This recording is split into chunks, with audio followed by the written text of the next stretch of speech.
How's the body? How's the body doing right now?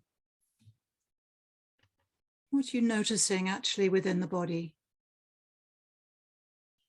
What's going on for me right now? What's going on for you right now?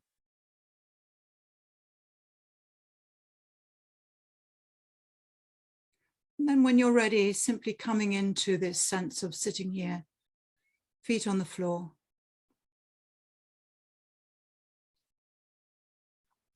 Sense of sitting tall,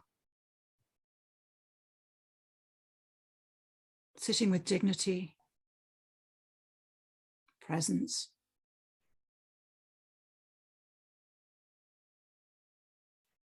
And if you'd like to, just including the breath, if that feels okay for you, or perhaps staying with the feet on the floor if that feels better.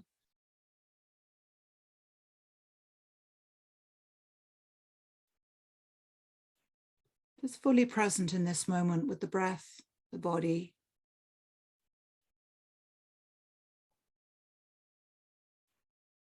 And your whole experience right now.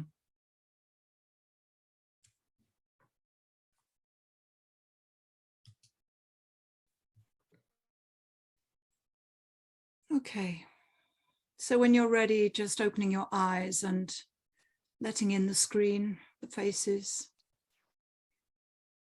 letting in this external, this experience on the outside. We're going to be talking quite a lot about inside out. So just coming to the out. Yeah. Thank you so much. Maybe I will shortly introduce Trish. Maybe you don't need a very long presentation. She's very known in the mindfulness community as the creator of the MBCT for cancer. And beside that, she is co-founder of the Center for Mindfulness and Practices in Bangor University, as she was teaching there until 2020, I think. And now she's here just sharing with us the new book, which is coming out on the 6th of June. And she wrote together with Gemma Griffith, which is another teacher at Bangor University. So I think that we're all delighted that you can share with us this new book. So I leave you the stage and hope you will enjoy this time all together. Thanks, Teresa. Yeah, thank you. Yeah, so it's lovely. I've not met many of you before, and I've heard so much about EAMBA, and so impressed with what you've done and the networks that you're building across Europe. It's really lovely. I know some faces really well. Some of you are very, very familiar to me, and others not so much. So it's just a great pleasure. Katerina, I'm going to leave you to let people in when they come. Okay. Okay, so I really just want to thank you all, and to thank particularly all my colleagues, because there are many colleagues I've trained with in the Netherlands, in South Africa, in Italy, and obviously in the UK, in Wales, and in the UK a lot. So I just think we're all the product, aren't we, of the people that we train with and the people that we actually teach. You know, we're kind of none of us islands. John Donne's quote that I can't actually capture quite right, but, you know, no man is an island entire of himself or herself. You know, we're all the product of the connections that we make. So I very much want to honor that, and the work that Gemma and I have done in bringing this book together, which I'm going to tell you a little bit about as we go, really. Yeah. So let's sort of get into that, and just really to apologize before I begin, which is a bit mad, isn't it? But just to say that there's quite a lot to cover. And so you know, in an hour and a half, I'm focusing, my intention is not to feel frustrated at the end of an hour and a half, and to be happy with what I can share with you and what we can explore together, and maybe give you a taste for exploring this a little bit more, either through a workshop or perhaps the book, or, you know, in your own way, in your own teaching, which will be the best of all, obviously. There is a workshop coming up that I'll tell you about at the end, but there is one coming up next month. So this is quite timely, this talk, and there are still some places left. So let's start with ground rules. You know, any of us who teach with groups, and we all probably do, ground rules are very important actually, aren't they? And I always use exactly the same ground rules, whichever group I'm working with, the cleverest group in the world, the friendliest group in the world, whatever, you know, all groups, I use exactly the same ground rules. And so they are two, just two. So the first one is participation. So that covers a heading of choice more than anything else. You know, so if we have a discussion maybe on this workshop, you know, and I invite you to contribute something, or I invite you to put something into chat or something like that, and you don't want to, you don't feel like it, please don't. So that for me is about, you know, participating at the level that feels comfortable for you. And, you know, some groups can feel quite comfortable. Other groups, you know, we don't feel so comfortable with for a number of different reasons. So really noticing that, really being aware of that, and looking after yourself in the process, because that's being mindful. And then the other one is very much around confidentiality, which will be very familiar, but that one I think is worth defining, that just to say that, you know, we take our own learning out with us, you know, so we take our own experience and we can share that wherever we want. I mean, that belongs to us, but we don't take other people's experience away. So if, you know, if somebody says something, or you're in a small group with somebody and they say something a bit personal, then maybe being aware that that belongs to them. All right. Does that sound okay? I hope that's reasonably clear. I know that many of, oh, thanks, Tor. I know that many of you, you know, English is not your first language. And a little dog that I've not actually met, but I know quite a lot about down there in South Africa, which is at the bottom of my screen. Hiya. You know, English won't be her first language either. She's called Tara. So just, you know, if I'm saying something that's not, there we are. If I'm saying something that's not clear to you, you know, put a message in the chat, or put your hand up and let me define it a bit further, because somebody else won't be clear about it either. So that would be great. Actually, that would be really wonderful. Okay, so I'm going to share my screen now, and we're going to have the first slide up. And this is where we see if it works. And I think actually that's okay, is it? How is that for you? It's okay, good. Yes, it works. Yeah. It works. That's maybe you want, yes, it's a bit. There we are. Is that all right? Yeah. So this is just an overview of what I'm going to share with you.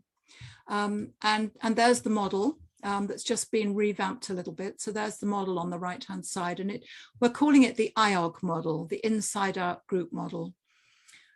So we're going to look at the group and what it offers, going to look a little bit at this inner triangle of the inside out embodying, and I'm going to offer you a brief practice in that. We're going to look at launching the group, particularly around safety and inclusivity. Those are the two elements that really in the beginnings of groups that are so terribly important. And then we'll look at these three capacities, which are the ones on the outside of the little kind of little chunks of the circle: reading the group, holding the group, and befriending the group. And in befriending, we've got 4 friends for life, which is a really lovely term, which Dutch colleagues have shared with us. So that's quite helpful, I hope. So this is where my slides don't like, oh, they are going to, that's good. Okay, so let's move on now to, you know, why are groups important? What is it about the value of the mindfulness-based group? So MBP, Mindfulness-based Programme. It's a rather boring, it used to be MBI, then it was MBA. I don't know if it's ever been MBC, mindfulness-based courses, but anyway, it's now MBP, Mindfulness-based Programmes, all right? So mindfulness-based programs, group is terribly important in the mindfulness-based program. The group is pretty important in any setting, actually. Let's come back to that. There we are. It's really important in any setting. And let's just look at why. The group members add value to the individual. So I think if we think of that, you know, we in mindfulness program, or a mindfulness drop-in even, we hear about other people's experience.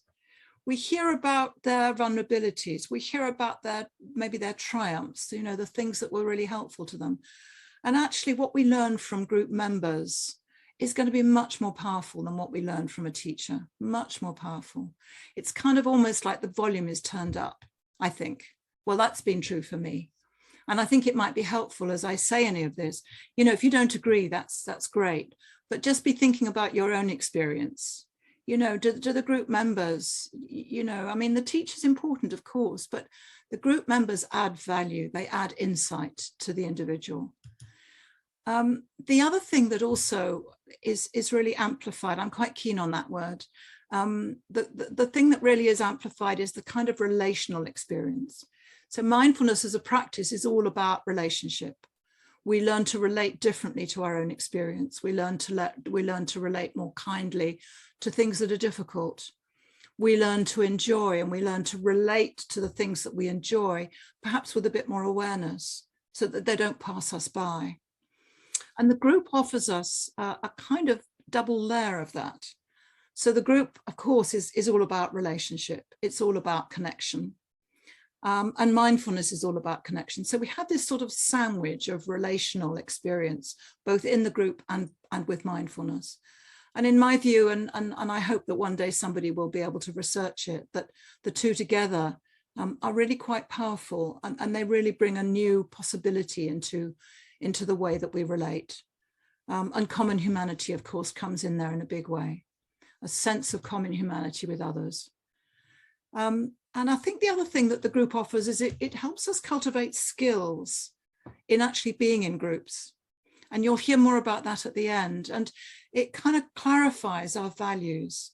You know, if we were just on our own with our values, you know, our values would sort of probably be the same as they were when we were teenagers or young adults or something. But when we meet others, you know, we've got a chance of hearing different perspectives and different viewpoints.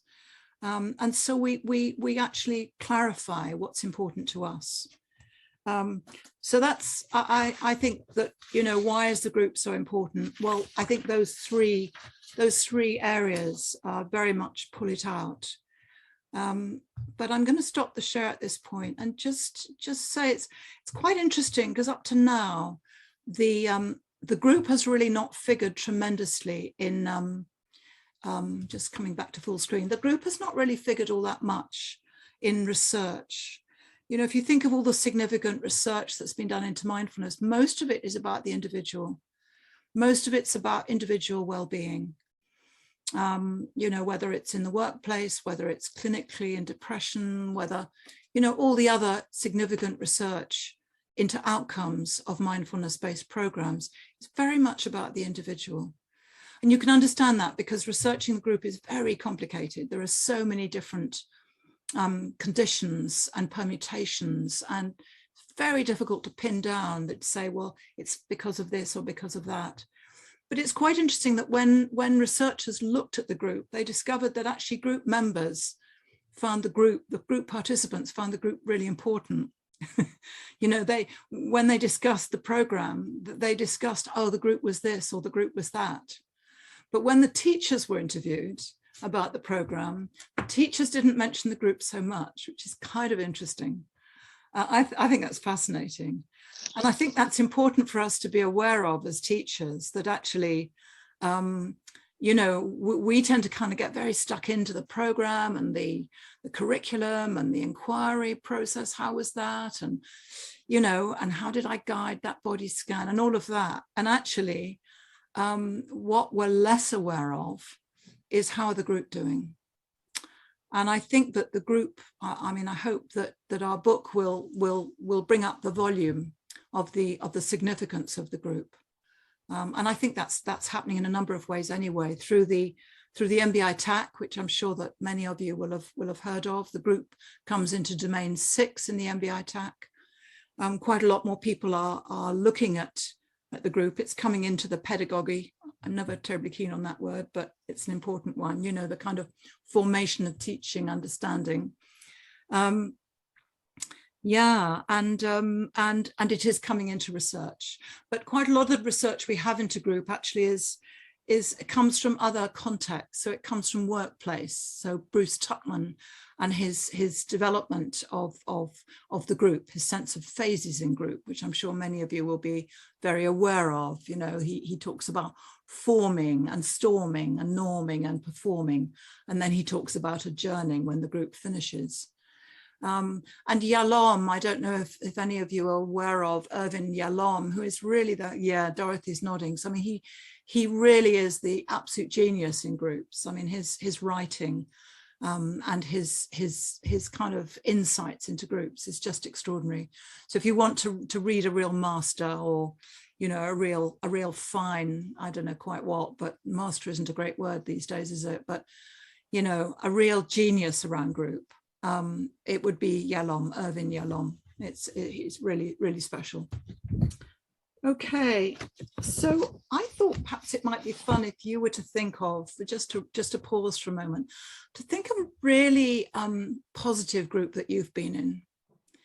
Now, it was a mindfulness group. It was a work group, a team.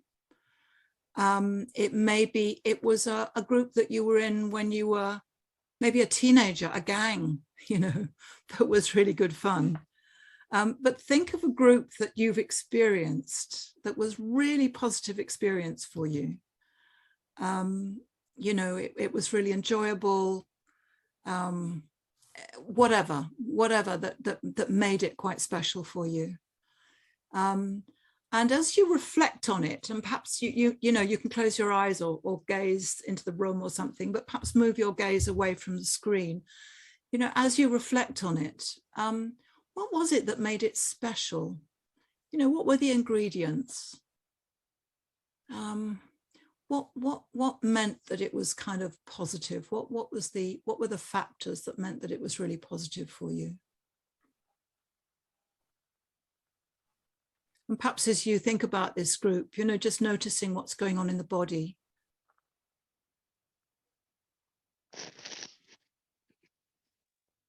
Just noticing what that experience is like. Because if you think of all the groups we've ever been in, my goodness, we've been in so many groups, haven't we, in our lifetime, starting with our families, and then just so many groups. Okay, so perhaps if you'd like to, going to the chat, you can find the chat, and maybe not writing essays, but just writing a word or two that in some way captures what it was that was special about that group, or what your experience was of that group. So let's start having a look at the chat. So lovely to see you all. So we've got empathy and connection. Is that, do you call yourself Mafe?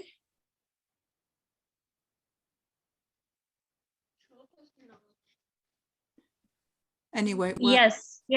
Oh, great. Mafe. Well, I love that. You. Empathy and connection is very nice. Welcoming, Katerina, is so important.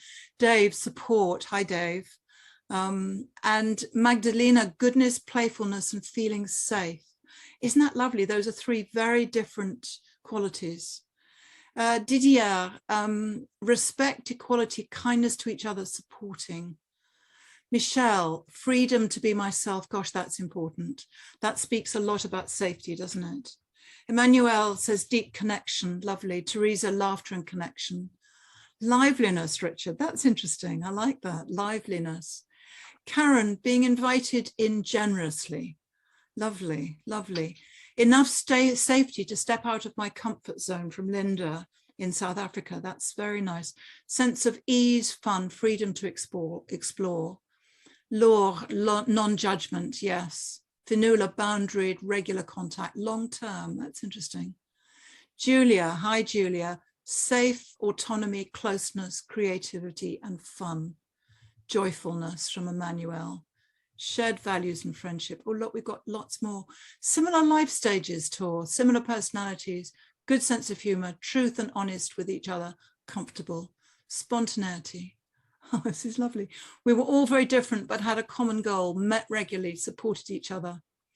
Everyone's contribution mattered and added to the experience. Acceptance, inclusivity, humor, trust, supportive. Do you know, I'm going to stop because it's going on. Extended brain. Oh, Roger, that's interesting. Extended brain, common values. Isn't that lovely? Difficult to choose one group. So as you're looking at all those, I mean, just how interesting, how rich. And, you know, there were themes. I mean, if we had a flip chart, there would be too many words to go on one flip chart, but there was quite a lot of that suggested connection was important, support was important, safety was important. I mean, and fun. I love that. Good sense of humor, fun. It's so important, isn't it? You know, I think some of the best groups I've ever been in was the sort of freedom just to laugh, you know. I mean, not laugh inappropriately, but just laugh together.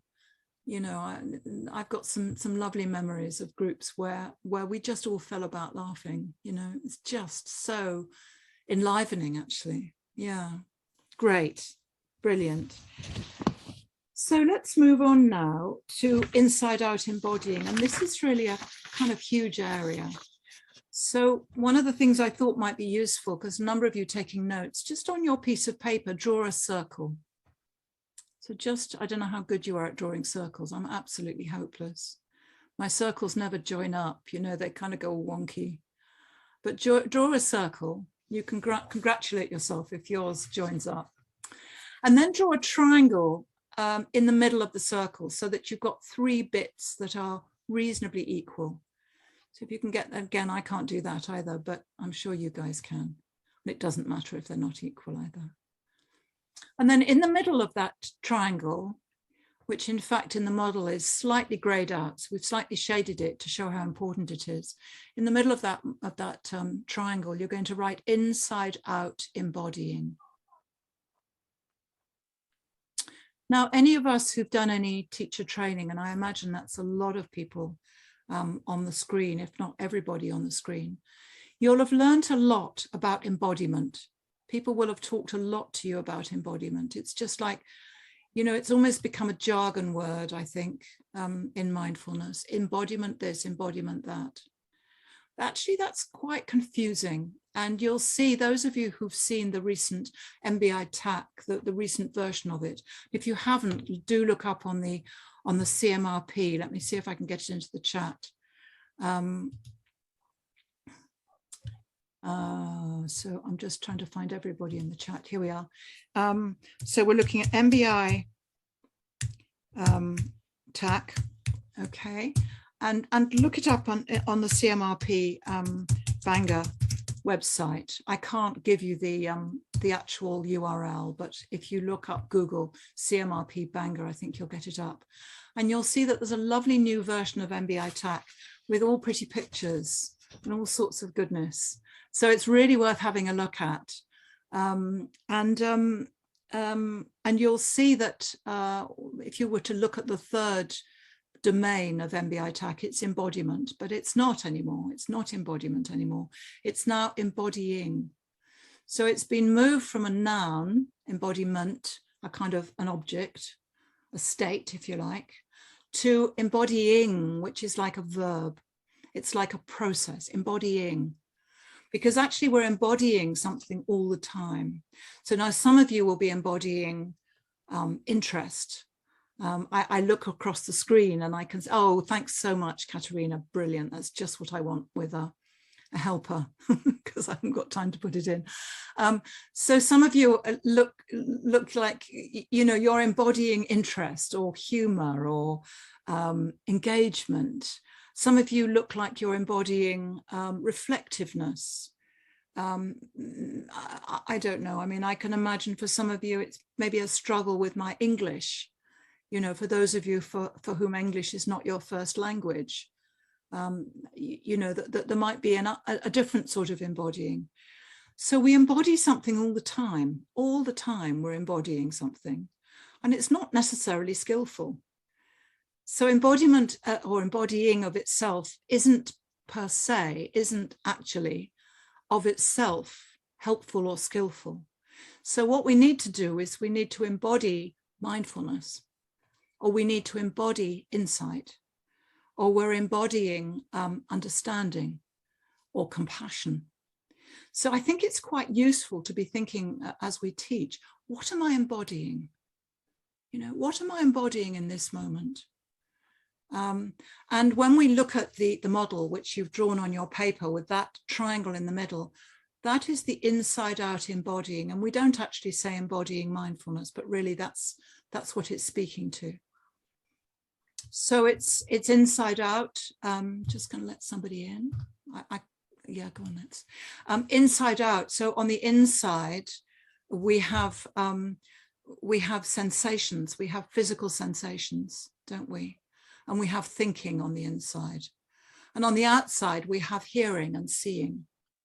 So we're all the time as teacher moving from inside to out.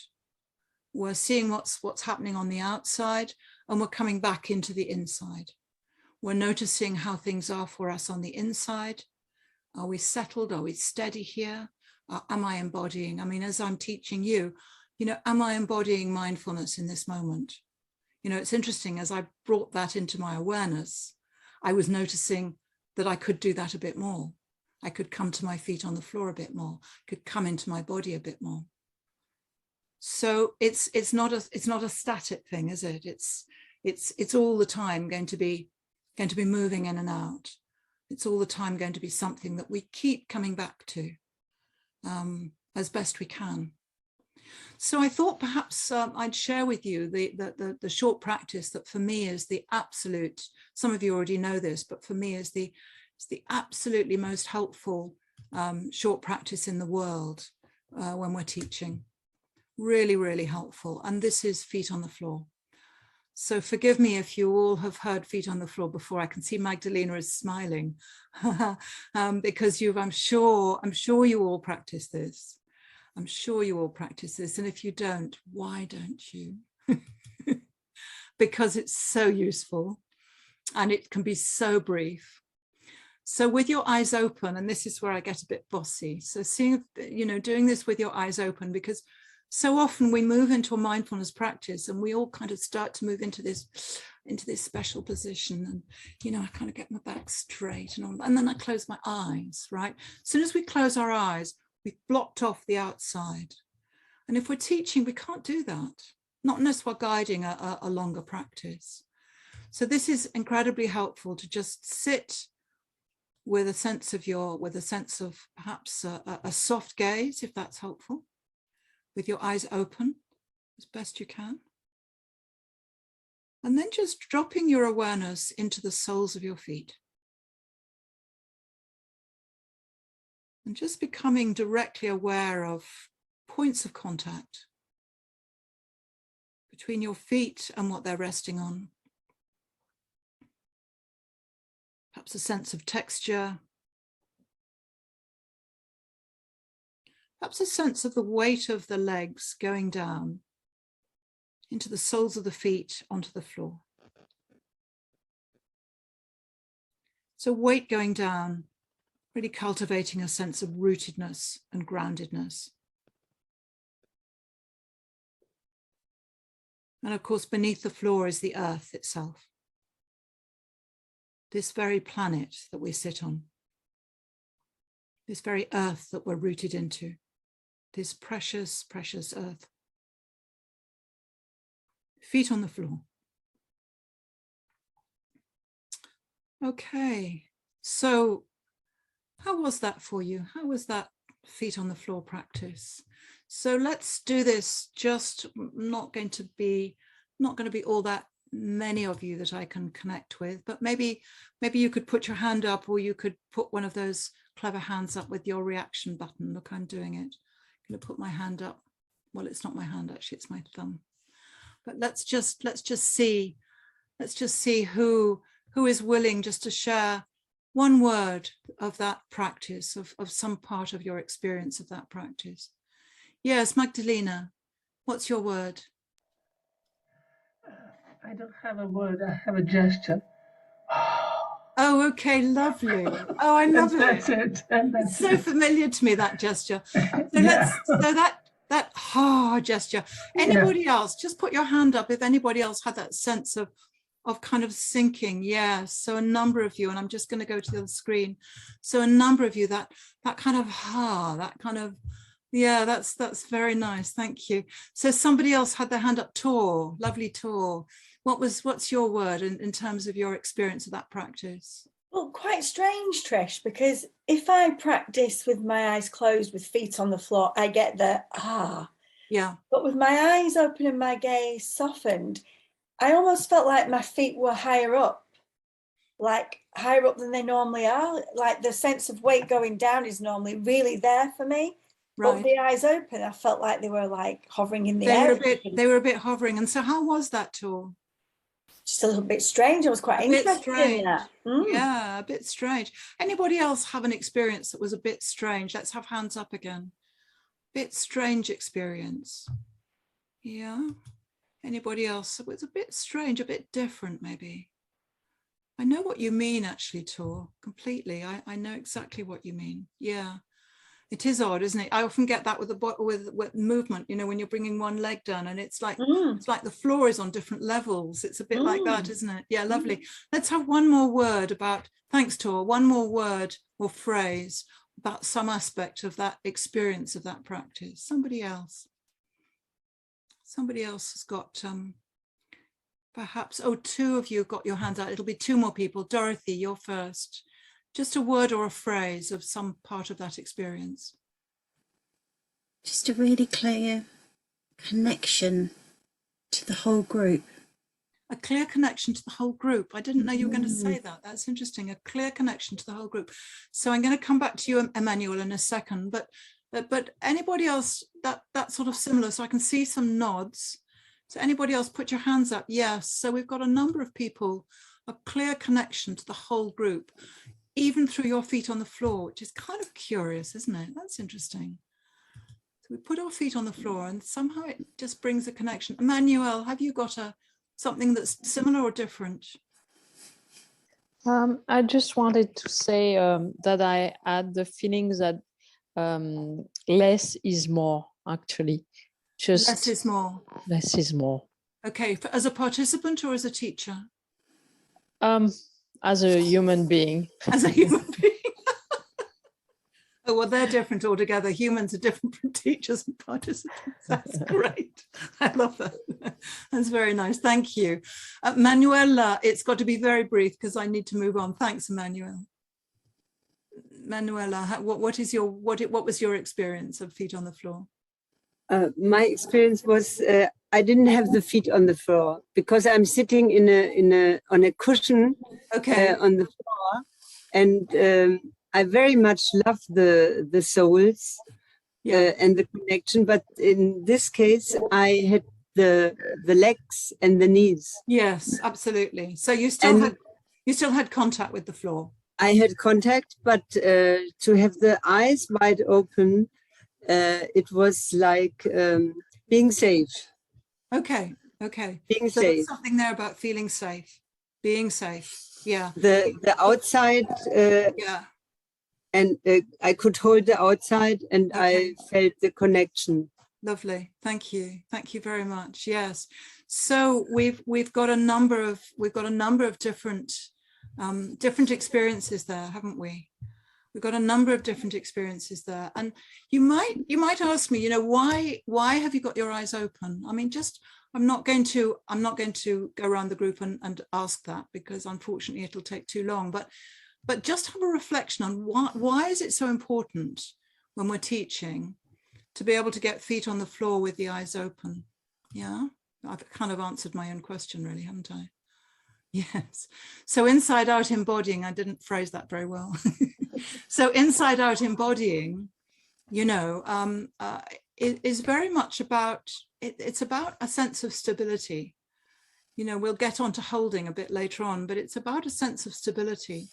So to be able to have a habit, to be able to have a practice that we can just come back to a sense of feet on the floor, even whilst we've got some trickiness perhaps in the inquiry, or or maybe somebody's a bit upset, or there's maybe, you know, those moments where it's a bit weird, you know, in the room, and you're just thinking, oh Lord, what's going on here? You know, it's sort of something's happening here, and I'm not sure what it is. And to actually come back to feet on the floor is a really helpful thing to actually help us hold and respond to whatever's needed by the group.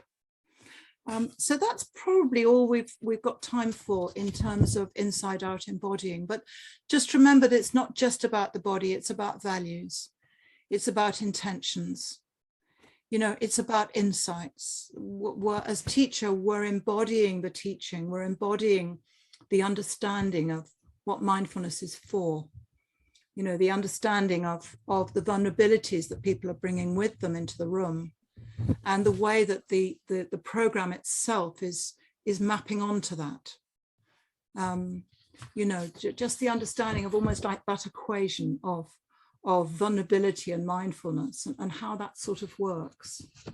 And that'll take us a lifetime. So that's not something we're going to gather, you know, in a short time, but it's something that we can continue to explore really for ourselves, and for others as well. Okay, so let's move on now to the next slide. Yep, I think we've got the next slide to come up now. So I'm going to share the screen with you again. And the next slide and the next sort of topic that we're going to look at, unfortunately, quite briefly really, is launching the group. So Gemma and I deliberately changed the name from forming, which is what Bruce Tuckman uses, to launching. I quite like when I was very young, I used to go in a wooden rowing boat with my family on a Sunday. It was kind of quite a special experience. And it was like, it wasn't a very big boat, it was a rowing boat. And we'd get in, and my younger brother would always lark about, and he'd kind of stand in the boat, and he'd kind of juggle it from side to side. And I'd go, oh, I'm going to fall out, you know, you can imagine. And I've often thought about that with groups, because I think when we start the group, when the group first meets, whatever it's meeting for, there's quite a lot of wobble going on. There's quite a lot of apprehension. You know, what's this going to be like? You know, I've committed myself to doing this session or this program. I don't really know what I'm letting myself in for. So this idea of launching the group seemed to us to be quite nice, that it was sort of something the teacher did to sort of help the group get started. And for us, there are two key aspects to launching the group that we have to sort of achieve in a way, or support, cultivate. And the first one is safety. So one of the ways that we help, that we support the safety of the group, is really importantly by orientation and assessment. So in a mindfulness-based program, we make sure that that people who come on the program, it's a good time for them to be doing it. You know, it's an appropriate time, that they're not very wobbly already. You know, and we prepare them as best we can. So that's a whole. There's a lot to say in that, but that's what we'll touch into today. And then there's the business of boundaries, which I know already that many of you probably are very, very experienced in groups. So you already know about boundaries. But for those of you who perhaps aren't so clear, you know, we need to have some good, safe boundaries for the group. And part of that is ground rules. So that's one of the ways that I started at the beginning with ground rules at the beginning. And that helps a sense of kind of boundaries that are held. We have external boundaries. So Zoom looks after that a little bit for us, because we have waiting rooms, and then people come in and we don't have some stranger coming in bombarding us with something that's not very helpful.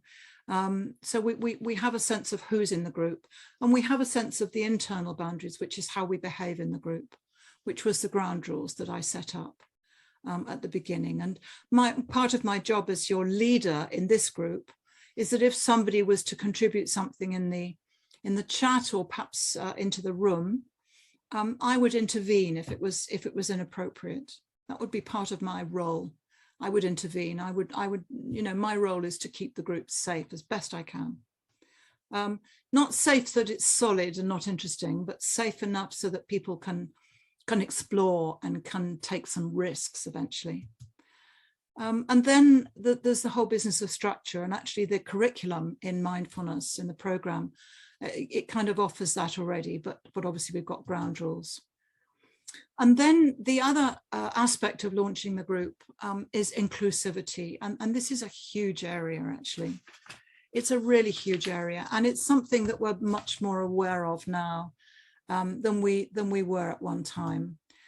So I think that one of the things we need to be very aware of is that it's not just what's in the room now, it's what's in the room in terms of the social context that we're all bringing with us into the room. So there's all sorts of issues around color, around race, around gender, around age, around identity. There's all sorts of interpretations. There's all sorts of social contexts, social discriminations, you know, social norms about how people behave in certain contexts. And I think one of the important things for us is to be aware that we're all the time giving out messages as teachers. Now, I give out a message that I'm a woman. I give out a message that I'm middle class, that I'm English. I've got a very English accent. I wish I didn't, but I have. And that will affect how people relate to me. It will give me a certain status. It will probably give me some power in the group, you know, and so on. And so don't imagine that we are ever neutral as teachers, or that the space in the room is neutral. Everything that, you know, every email we send, every handout we give out, you know, the kind of the venue itself and the pictures up on the wall, are they all of white people? Are all the pictures of kind of straight couples, of young people? You know, we need to somehow look and see what are the messages that we're giving out as teachers. You know, what are the people that we relate to quite easily? What are the people that we relate to less easily? And just be aware that for everybody, they bring the kind of standard social context, which of course will be different with different. I mean, the social context in Croatia will be a little bit different than the social context in West Sussex and in Freiburg. I'm just bringing 3 people out that I can see on the screen in front of me. You know, it'll be different for those of us who are older, those of us who are younger, those of us who are Black. It'll be different from those of us who are white. You know, people of color, thank goodness we have a little bit more sensitivity to, but I'm looking at Michelle, and I hope you don't mind me addressing you, Michelle, but I'm quite sure that this isn't something I need to teach you about. It's not something that, you know, that you're unaware of, in the way that we, you know, we racialized as white are not so aware of. So, you know, so just to be really aware of that.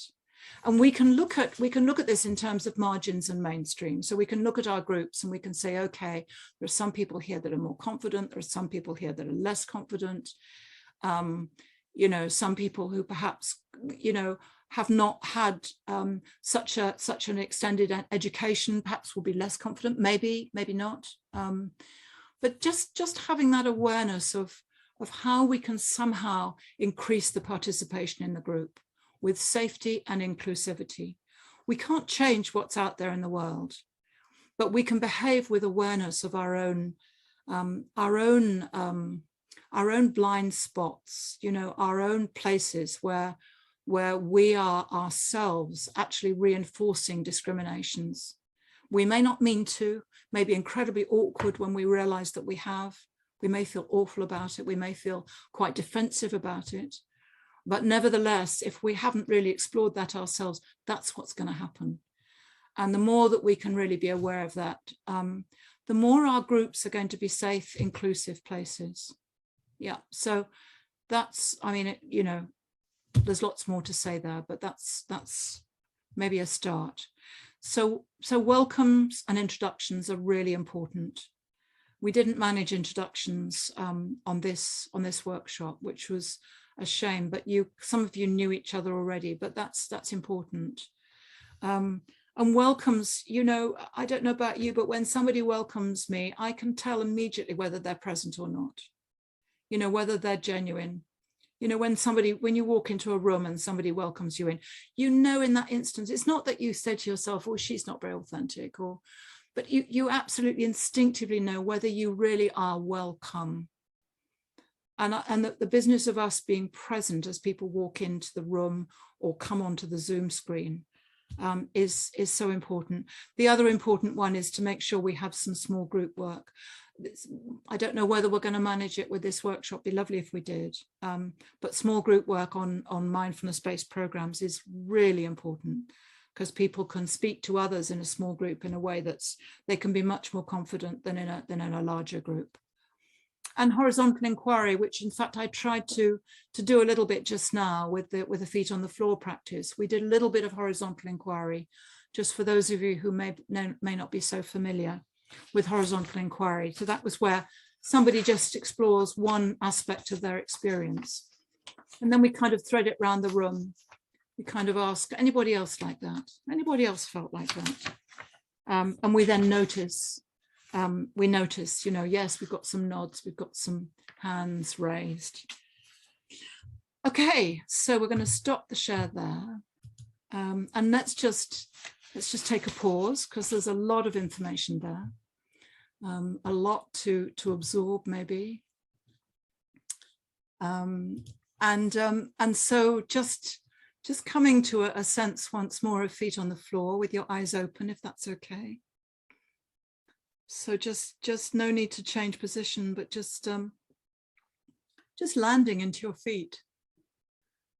There they are. There are the feet.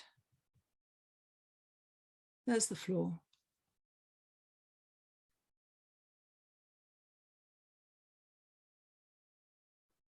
And just noticing what's going on for you right now.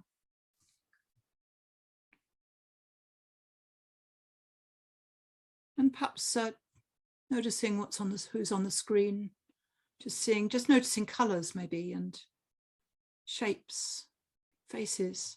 Isn't it fascinating how everybody's face is different? It's extraordinary. We've all got eyes and nose and mouth, well, and yet they're all different. All different. It's great. So we've all got this uniqueness, and yet we've all got this similarity in being humans together, you know. It's very interesting. Magic. Okay. So I've got various bits of paper here, so sorry about all the shuffling that I'm doing, but let's move on now to, let me see how I'm doing for time. Okay, so not bad at all.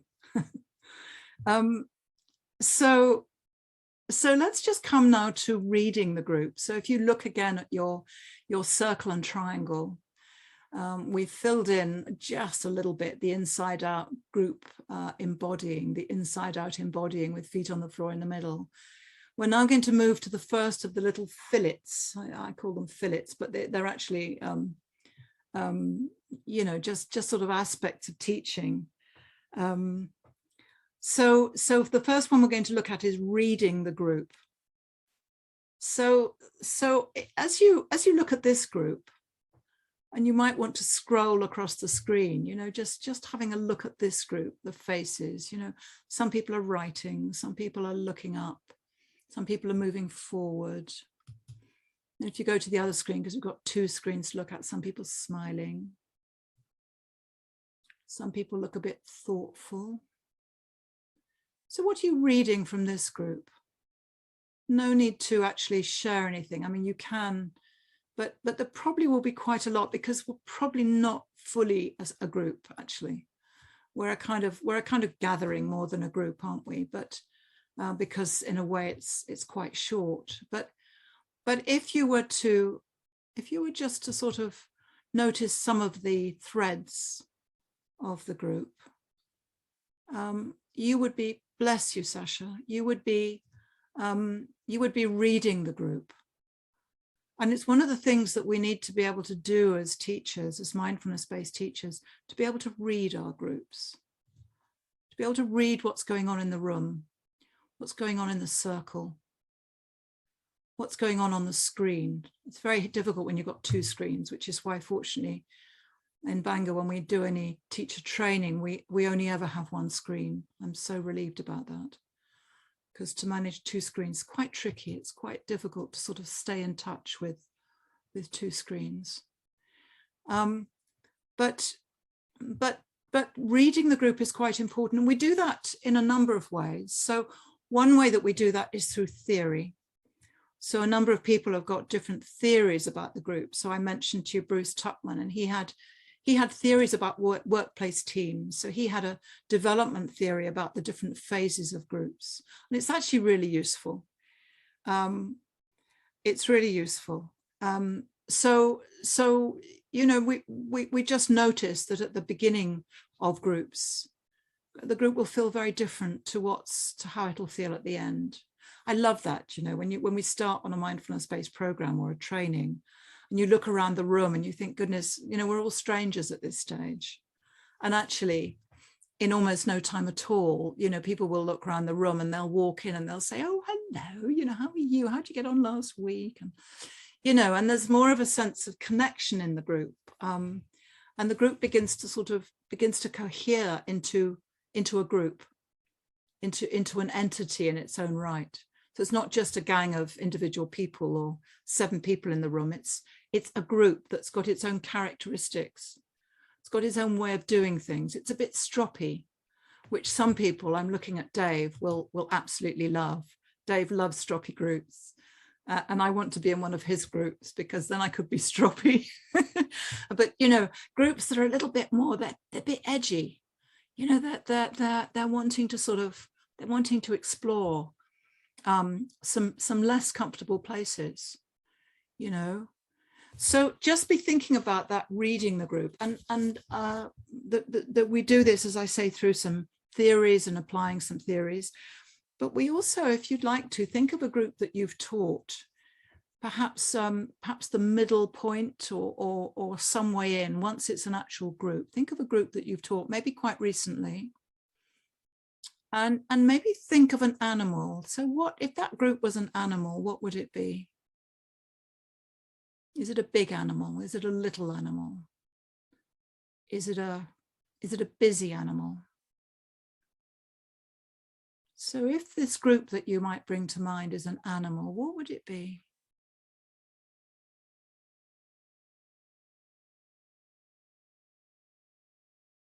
And if you'd like to, you could put an animal into the chat. So I'm going to offer you a few that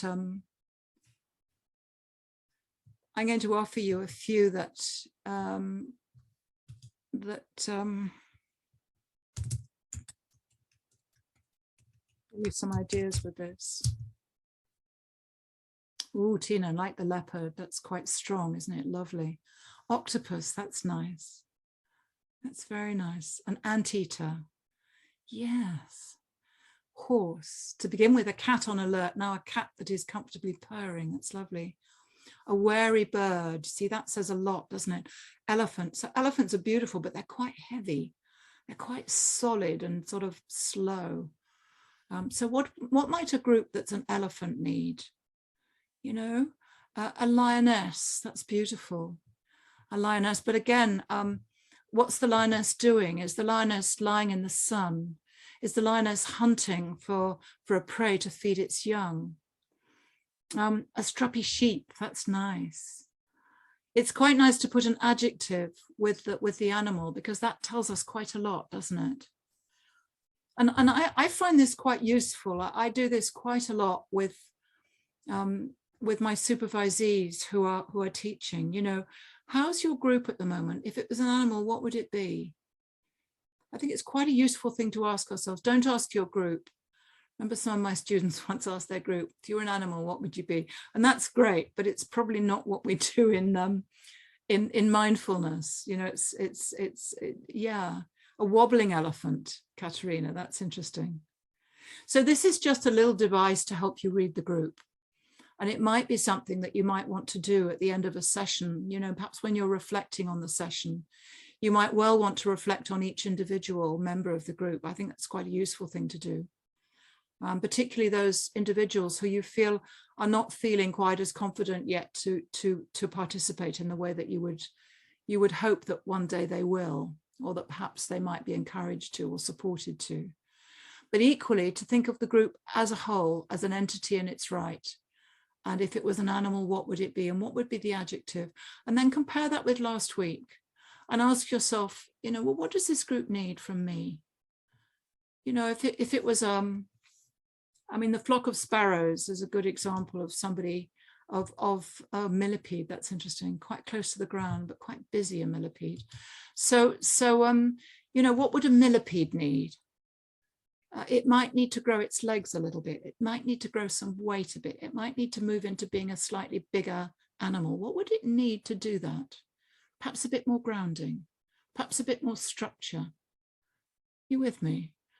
You know, we can play with it. There aren't any obvious answers. It's just playing with that and sort of being quite intuitive. What do I think it needs? What does my group need? Maybe they need a bit more fun. Elephants, I think, need more fun. You know, yeah. So I leave that with you, you know, just reading the group, just finding some devices. Some people use plants, some people use trees, whatever's helpful, but sort of gather a way of seeing the group as an entity in its own right, not just as a collection of individuals. I think that's quite important. Okay, so now we're going to move to the second of our capacities. I've remembered what we call them now. That little fillet on the right hand side, the little fillet of the corner. Have you got your circle? You've got your triangle. You've got reading top left. We've now got holding top right. So holding is I love holding the group. I think it's so interesting, and it's something that we just do quite naturally. We do a lot of holding as parents. We do a lot of holding as friends. You know, if you think of the way, I don't know, perhaps you might think of a friend who's going through a tough time, or perhaps a family member who's going through a tough time. And think of the way that you hold them. Maybe you phone them up. How are you? You know, you hold them in mind. You hold them in your heart, in your awareness. You know, the kind of classic holding that psychotherapists will talk about will be the holding of a mother or a father, a caregiver, with a young child in a park. So you can imagine that the child goes into the park, and maybe if it's a little tiny tot, you know, a little one that's just started walking up. My next door neighbor has got a little one who's, I think, about 11, 12 months old, and he's still kind of a little bit side to side rather than forwards and backwards, you know. And he's walking on his own, but you'll see that his parents are really keeping an eye on him. You know, they're checking that there isn't a little lad on a scooter, which could well be happening, whizzing past, knocking him over. So you know, the parents are quite close at hand. They're quite ready to intervene. And then as the child gets bigger, so the child is more able to be a little bit more independent. But even so, if some bigger children came into the playground and started whizzing around on the, I don't know, on the seesaw or something, again, the parents will be ready to intervene when they need to. Is this making sense to you? Does this, you know, so we kind of calibrate our holding according to what the group needs.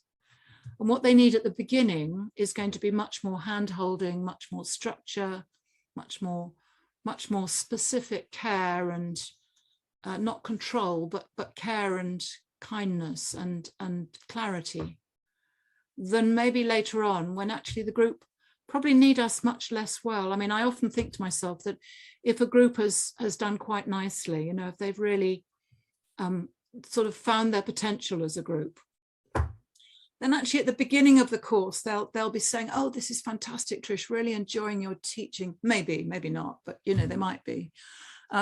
Really enjoying your teaching, this and that and the other. And then the end of the group, they'll go, oh, this group's so special. And actually as a teacher, you won't get much of a look in. Great. Now that's really good news. That's a really good sign that you've done a good job, truly. The group will be much more aware of saying goodbye to each other and to the group itself than they will be towards the teacher. Maybe, I mean, groups are all different. So I mean, I'm talking in generalities, but I think that's quite interesting that there's a time when we can sort of, we can step back a bit and the group sort of come forward. And I think that most groups learn more from each other than they do from us, actually. If the group has really worked well, they'll learn more from the group than they will, and each other than they will from us. And that's saying quite a lot if you think about it, actually, because we'll have been teaching pretty diligently all that time, but actually not all of it will have gone in, and much of it will be reinforced by the group rather than us. Yeah. Okay, so let's move on to a slide again. And we're coming to the last of the 3 capacities, and this is befriending. Befriending the group is actually, I wish I'd thought of it. I can't remember who thought of it, but I think it's lovely, and it's a lovely term, befriending the group. And it's obviously got kindness in there, but it's coming last, but it's been there all along. So don't imagine because it comes last, it's not there from the very beginning. I mean, as we welcome the group into the room, the befriending is there. As we guide the first body scan, the befriending is there. It's there all the way through, but it comes in at this point, because in some ways it's a sort of maturing of the teacher's capacity with the group. In some ways not. I don't know if that's true, actually. Could take that back, but anyway, not to worry. So 4 Friends for Life. I don't know how many of you know about 4 Friends for Life. Do you know about it? Let me find the book for you, because it's such an important. Just while have I got it here? I'm sure I have got it here. No, maybe not. So it's Mindfulness-based Compassionate Living, and it's right in front of me, but I can't see it. No, I'll maybe Katerina, you could get mindfulness-based compassionate living up, and you could put it in as a URL. So it's a very beautiful post MBP course. So it's a lovely course that you can do after you've done an 8-week course. And it's developed by 2 Dutch teachers. So there are 4 friends for life. There's care and kindness. There's appreciation and contentment. There's compassion. And there's groundedness and balance. Now, I've changed these. I've changed the order a little bit, and I've changed the terms a little bit. And the reason for that I can explain to you, but probably not now. But care and kindness is really the beginnings. That's the one that we need most of. That's the one that really is permeating throughout the course. Care and kindness. Now, this very much links with the Buddhist universal tones of empathy, the Brahma Viharas that many of you will be familiar with. And so the first one is metta. And we've changed compassion and around, because normally compassion would come second. But it makes a lot of sense to have appreciation and contentment, which in the Buddhist terminology would be mudita. appreciation, because it's very resourcing. It's very, very resourcing. It's very resourcing to compassion. And groundedness and balance is very much like the mountain sitting. It's very much around equanimity and this steadiness, this embodiment that we were talking about before, embodying.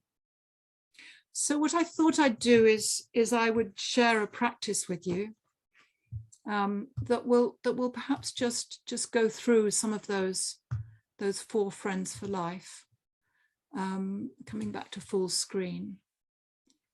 And that might be the very best way of sharing those with you, I think. And just giving you a taste of each one of them. But the kind of overarching capacity is befriending, very much around befriending. So here we are, we've got compassionate living.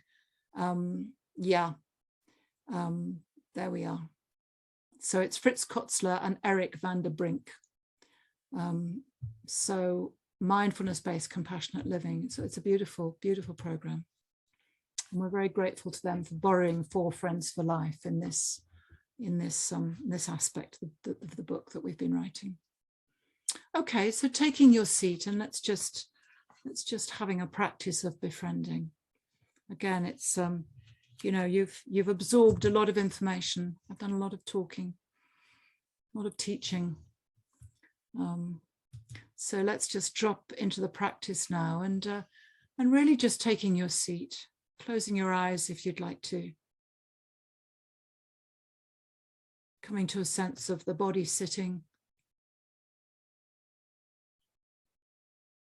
The body really rooted and grounded,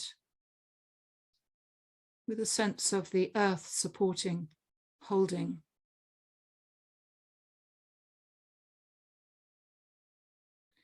And then if you'd like to, a sense of the body also sitting tall. So the height moving up.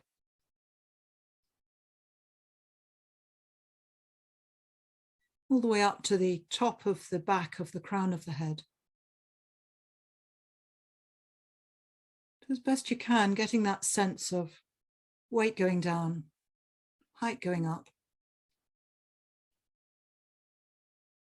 Perhaps balancing almost with this possibility of the balanced with the earth beneath and the sky, the spaciousness of the sky above.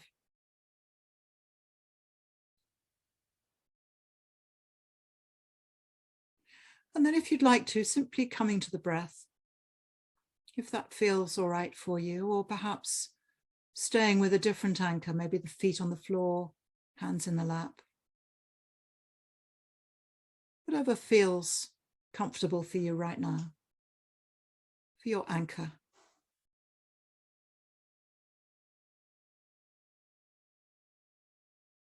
And if you're with the breath, perhaps expanding to a sense of the breath breathing in the whole of the body.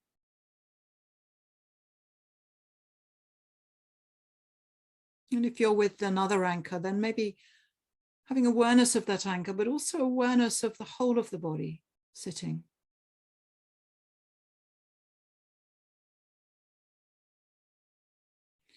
And then playing with the possibility that kindness could just come into the body, perhaps on the breath, perhaps just in an intention. A sort of gentle friendliness into the body. And we're simply cultivating this. You don't need to feel anything any different. You might do, but there's no need to. We're just cultivating the possibility of kindness, of befriending this experience right now.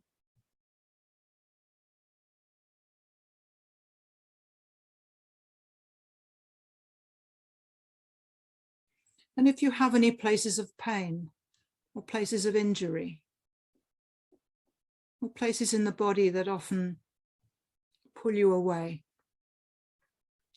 and maybe bringing this friendliness, this possibility of cultivation of kind awareness, maybe bringing that into that place, wherever it is.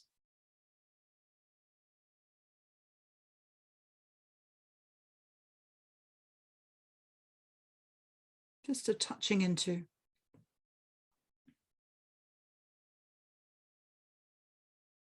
And now, if you'd like to, as you sit here breathing with kindness or awareness of kindness, befriending, also expanding into a sense of what is good right now,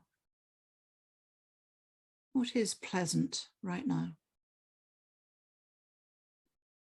It might be someplace in the body. It might be some experience, some aspect of mind or heart.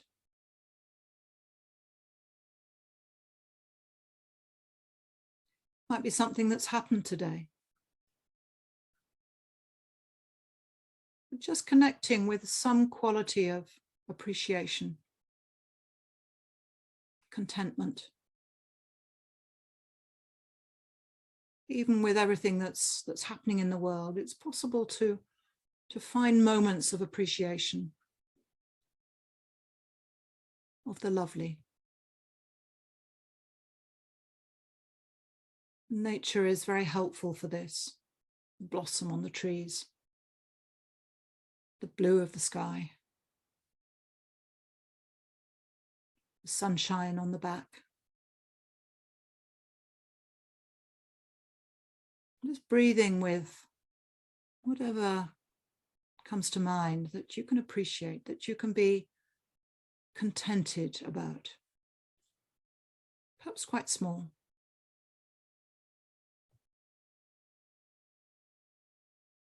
And then coming back to a sense of sitting here, feet on the floor, weight going down. Always remembering that if at any point your mind wanders off, which it's bound to do, then just noticing and coming back to the body, back to your anchor.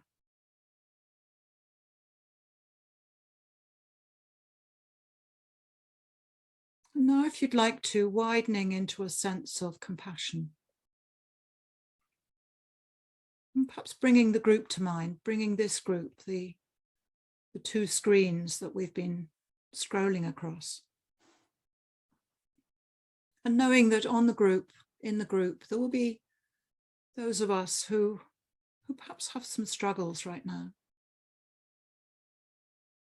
Those of us for whom perhaps things are quite tough at times.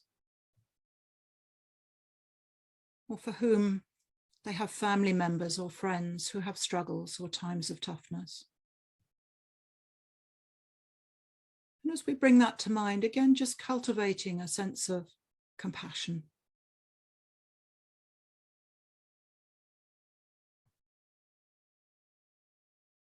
A sense of empathy.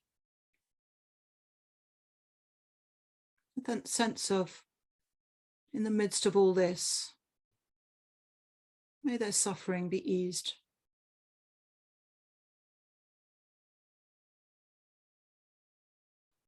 In the midst of all this, might there be peace.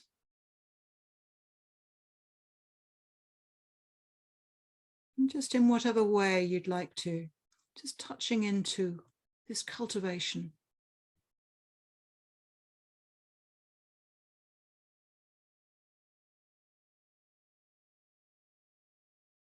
And all the time coming back to a sense of anchor, sense of feet on the floor, weight going down. And perhaps back to the breath, if that's okay for you. Or whatever your chosen anchor is, just coming back.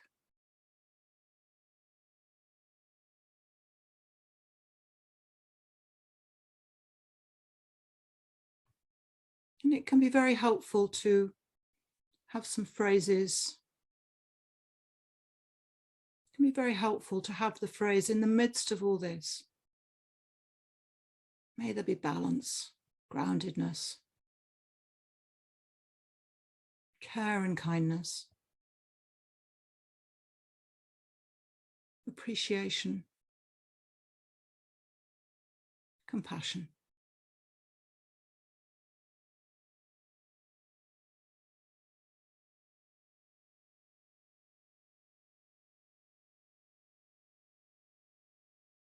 for this group and all groups.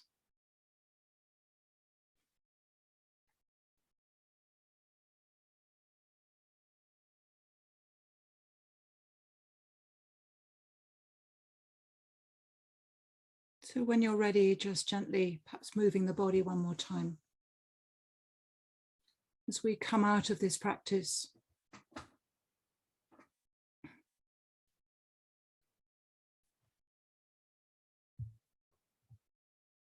stretching is always good, isn't it?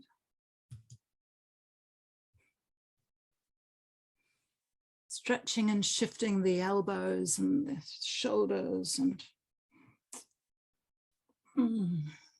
yeah. And while you're doing this, just, I mean, I guided you in that practice with very much a sort of formal practice, inverted commas, you know, as if we might all have been sitting on our cushions or our stools together, you know, it was more of a formal core practice. But I'd love you to remember that actually when your groups, when perhaps in your group there's some small groups meeting, perhaps you've given your group a question and that they're discussing things in threes or in fours or perhaps in pairs, and you're just sitting kind of monitoring what's going on. Or maybe they're in a breakout room if it's online. You know, we can always drop back into that practice with eyes open. You know, even in the room, on the screen, you know, in the midst of all this, may there be some kindness, may there be ease. And we don't even need to use that phrase, may there be. We could just use one word, and it's obviously internal. So internally, in the midst of all this, ease, peace, yeah, care. And I think often, you know, we can bring individuals to mind. So in between sessions, I think it can be very skillful to actually bring the group to mind on the cushion. And to actually, you know, just almost bring them into your awareness. And particularly if they're going through tough times, you know, in the middle of the program, an 8-week course, sort of weeks 4, weeks 5, maybe even later, you know, there's often a time where you're thinking, oh, I hope they're going to be all right. Hope they're all going to come back next week. Hope they're okay. You know, it might be one individual, but it could be the whole group. You know, many times groups come to, you know, a certain week, and you can hear in the discussions, somebody in the group says, oh, I didn't want to come this week. Of course, that's brilliant. If anybody actually expresses that in the group, it's absolutely fantastic. You know, but you're here, yes, because actually I also did want to come. And other people will say, yeah, I didn't want to come either. There's like a sort of glitch, isn't there? Sort of glitch at some point in the program. So feet on the floor, you know, is great to do as you're teaching. Great to share with the group. Yeah. Great to practice as a habit. So I've got one more slide. So let me just share the final slide with you. And this is really important, and it's very topical, isn't it? That we're seeing, you know, when mindfulness was first developed with Jon Kabat-Zinn, actually, even with Jon Kabat-Zinn, he spoke from the very beginning, he wrote from the very beginning about a collective well-being. Linda's come back because she's lost her electricity and she's come back. That's great. He wrote from the very beginning about a transformation of humanity. It was almost like, you know, Jon Kabat-Zinn almost like saw a tipping point, that at some point when enough people in the world were practicing mindfulness, and actually Ken Wilber has got a similar kind of idea, that when enough people are practicing mindfulness or practicing awareness in you know, in a real way in their lives, then there will be this kind of transformative possibility in the world, where actually the individual gets, you know, the individual outcomes are still really significant, but there's also this possibility of collective well-being, that perhaps people you know, people move out with a real sense of a kind of shared concern for the world. I mean, we're you know, there's no way we can miss this. There's no way we can miss this. The environmental crisis in the world, the social injustice in the world. And that increasingly, it doesn't mean that the mental health needs of individuals are going to get left out. But I think it does mean the possibility that people may well leave the group, leave the mindfulness-based group with a sense of possibility, that actually we can relate mindfully in groups. Even if we disagree with people, we can relate mindfully. And there can be this interrelatedness through the group and through the mindfulness practice that supports inner work that can actually be then expressed out into the world, so that the inner work is really supporting the transformation that's needed in the world. Now that's all a bit vague, I know, it's all a bit vague, and hopefully it's going to become much more clear. But it's very interesting that the sustainability scientists, and there are a number of them, are really talking in the terms of saying it's not enough to leave to governments. It's not enough to leave to NGOs. It's not enough to leave to universities and politicians. We've actually got to do the inner work that helps us move into outer action, if you like, in the world. So that's certainly the inspiration that Gemma and I have for the book that we've written and for the workshops that we run. And I know that we're not on our own, that's very widely shared. So this is the book that's coming out on June the 6th. It's got ever such a pretty cover that I can't take any credit for, but isn't it lovely? Really pretty. And just to let you know that there's going to be a group workshop organised through Mindfulness Network at the end of next month. And as I said, there are still some places, so it will be fantastic to for some of you to sign up if you're interested and if it's possible for you. And just to say that it's online this year, but in fact, we would very much like it to also be in person at some stage. Because of the different dynamic, but group work online is also, you know, very effective as well. So let's see if I can copy that. No, I don't see if I can. Katerina or Teresa, could you be clever and copy that and see if you could paste it into the chat? It's in the chat already. Oh, you're so clever. Gosh, you're clever. Fantastic. Great. So we've got 5 minutes. Let's just see if there's somebody with a burning question that we can just pick up. Who's got a burning question that they would really love to ask that might be relevant to others in the group? Has anybody got any questions that they would love to move into? You've probably had enough by now. Linda, have you got any electricity? You must have some. Yeah, I've got my inverter on, so. Clever. Linda lives in Cape Town, and every now and again they have what's called load shedding, which means that they have no electricity. But obviously, you're very well organised, Linda. I'm glad to see that. That's great. Thanks, Trish. Okay, so lovely to work with you all. I'm not seeing any burning questions, which I can understand. That's great. Lovely to work with you all. Really enjoyed it. I'd love to ask you to put something in the chat, or if you'd like to, just to finish up. Perhaps something that you're taking away, some aspect. It doesn't need to be loads and loads, but just one little aspect that you think you'll remember, that you'll think you'll take with you, that perhaps will stay with you when you next teach. That would be wonderful. I'd love that. That would be very nice. And I wish you well. And you know, I hope very much that that I'll see you on a group workshop. The next one I'm doing is with Christina Shannon. She and I do a lot of work together, so we're really looking forward to the workshop coming up in June. You know, and I hope if any of you buy the book, and I hope very much hope you'll find it's helpful. It's taken us about, I don't know, at least 2 years to write and probably another 2 years to think about. So it's a bit of an enterprise. And Dave, down there on the second screen, is in the book. He gave a lovely interview, really lovely interview. Thanks, Dave. It's so great. And Linda from South Africa in the dark has so kindly offered an endorsement to the book, so she will also be in there.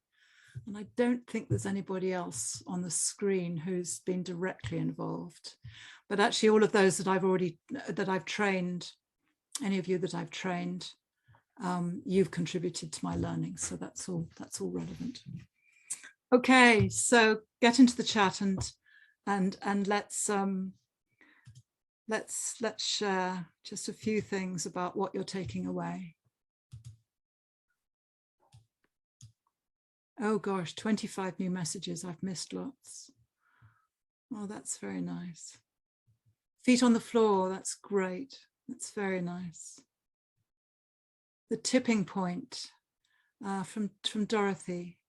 Could I have the second name, as I missed it? Well, it was John Kabat-Zinn. He talked about an orthogonal shift, which is actually I don't know, I think it's Dave would know. Dave, what's an orthogonal? Is it a sort of physical term? I think it's an engineering term, isn't it? Dave, you'd know. Not a clue in the world. Oh, Dave, you've let me down. Tor is asking the question, what am I embodying? And Mafe is in Colombia is taking away care, kindness, and clarity. That's lovely. Tina's taking away lightness, gorgeous. Possibility for wider change. May it be so, Shona. Yes, Shona. Very nice. Group animals is Fanula. The animal and the adjective. Embodying what? That's so important, isn't it? Embodying feet on the floor. Great. Reconnection. Yes, thanks, Dave. That's lovely. And thanks to Teresa for wonderful organizing and holding. Absolutely. Teresa and Katerina, lovely. Very nice. Yeah, actually, we are a team. Oh, you're a team. Yes. You're a team. Yes. A wonderful team. Wonderful. Fantastic. Team. Thank you. Yeah. Julia's looking forward to reading the book. That's lovely, because of course when you write a book you just so hope that somebody's going to buy it, you know. And if I were a sailing boat I would feel the keel in an excellent way. That's lovely. Inclusivity, beautiful. Thanks. Very nice, very nice. That's lovely. Oh, I feel full.